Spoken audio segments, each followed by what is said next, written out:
Look, I know nothing about light, but I still was able to create scenes like this, and like this, with as minimal effort as you can humanly put in. You can trust me. Now, why should you listen to me if I'm not an expert in light? You know, all these videos from lighting experts, they tend to be quite complicated. You need to know some terms, you need to know how lighting works, you need to buy some softbox, you need to buy extra lightings like this, and I bought all this. But in the end of the day, the biggest result was from the sun. And the most beautiful scenes I've created were created from the sun poking into my face. And this is what I recommend to you, especially if you're just starting. Like, sun is your best friend. You are my best friend. But what if you need to film when it's already evening and it's dark?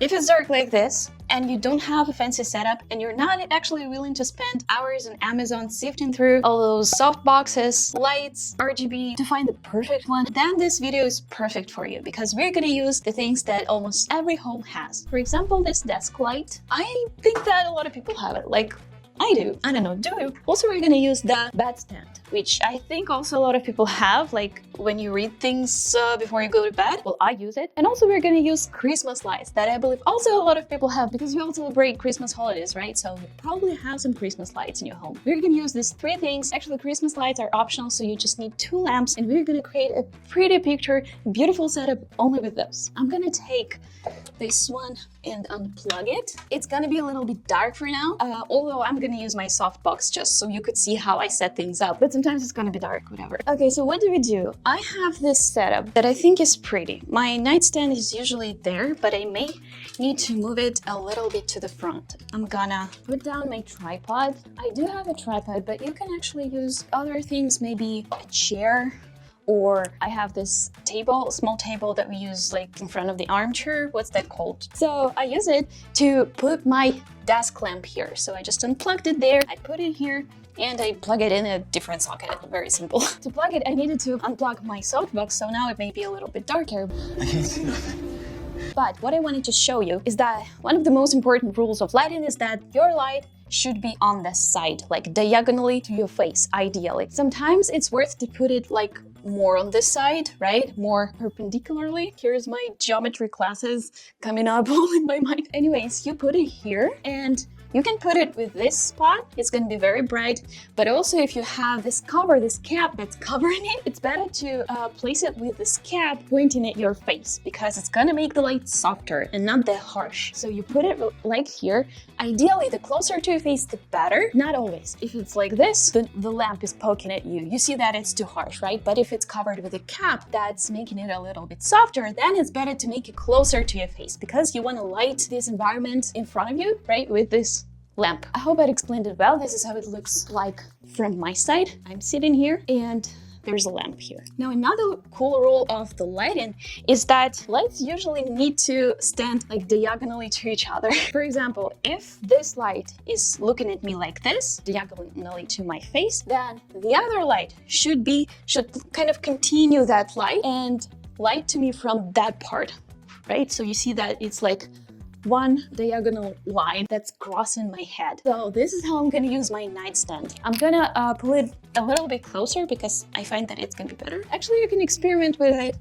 It won't take like too long. Why do we need this second light? First of all, it's gonna add some light to your face, lighting up this environment that you're filming in, so you're not gonna be in darkness, first of all. Second of all, it is creating, usually, depends on its harshness, it creates a beautiful contour on your face and like on the side of the body. I don't know if it's particularly working here because it's just what I had in my home, but usually it's working this way. So ideally you have something in front of your face, diagonally poking to the side of your face, so you have this dark triangle created on the other side of your face. So if this side is lit, this side should have this dark triangle. It's a shadow casting from your nose. And if you have this triangle, you pretty much have this cinematic, dramatic look. Again, you can experiment with it however you want. You can put it closer to yourself, like this. You can put it farther from yourself. You can place it more on the side, more dramatic look, like, you see? Drama right here. You can place it more towards the front of your face. So like you have a more even lighting on your face, right? The same with the other light. You can put it closer to yourself. You can put it right to the back. Again, to create more drama and to create the beautiful contour more towards the back part of your head. And all of this is created just with 2 lamps. You can also, a good idea if you don't have like super professional iPhone, to move the camera closer to yourself. Why? Because it will grasp more of the light that's coming from these 2 light sources. Now, why do we have the Christmas lights? Let me show you. So Christmas lights, they are basically gonna function instead of this light, also to create the beautiful colorful contouring. Again, the same setup. We have this light that's always been here, and we just added this additional light in. And here's another look that you can create, right? Now we have this light that's coming to my face, and now we have this contour light that's creating this beautiful glow. Even with these 3 things, you can create so many different looks. You just need to experiment with it if you are interested in. If you're not, then just use the setups that I showed you, and the quality of your content will be 10 times better. And when the quality of your content is high, people automatically trust you more. If this was helpful, let me know in the comments. I haven't seen anything like that, so people use just things that they have at home to create beautiful light, but that's why I did it. Here's the next video that I'm gonna link right up here. And have the most wonderful day. Goodbye. By the way, this also has this dark triangle here, I forgot to say. Anyways, bye.